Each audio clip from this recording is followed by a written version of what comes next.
Let me show you how easy it is to build a powerful form in Fillout. In your workspace, click Create and choose a form. We can choose to start from scratch, build from a template, or connect to many different data sources you're already using today. I'm going to choose a template.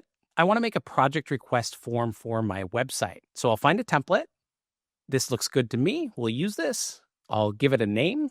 You can choose from tons of different fields, including signatures, file uploads, and images. I want to add a field to ask for their budget. So I'll drag this field onto my form, give it a label, and I've got settings on the side to put in a default value or make the field required. Now, right now, I have 3 pages on my form.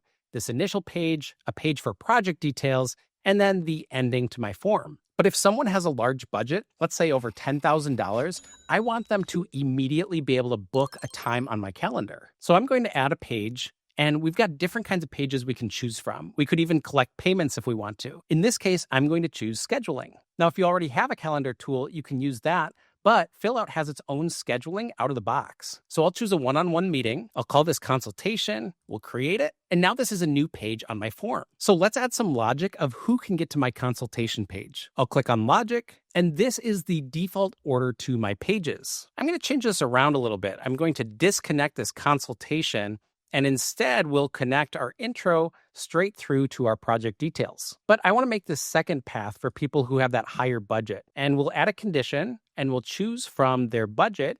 If this is greater than or equal to $10,000, then they can go straight to the consultation page and then go to the ending of my form. They can skip this altogether. From here, I'm ready to share my form. I can go ahead and publish my form. I can share a link or embed this on my website. Or if I want this to match my branding, I could even customize the link to a custom domain. So if someone fills out my form that has that higher budget, now they'll be able to directly book on my calendar. When people submit a form, I can go to my settings and turn on notifications to get email notifications and to automatically send them an email as well. And Fillout has tons of powerful workflows that work out of the box, or you can create your own as well. Once the form's submitted, we can see a summary of the responses, and we can see analytics such as where people might have dropped off the form. Now, that's a quick start guide to Fillout. If you want to see what else you can do with Fillout, check out this other video I made on my favorite features in Fillout.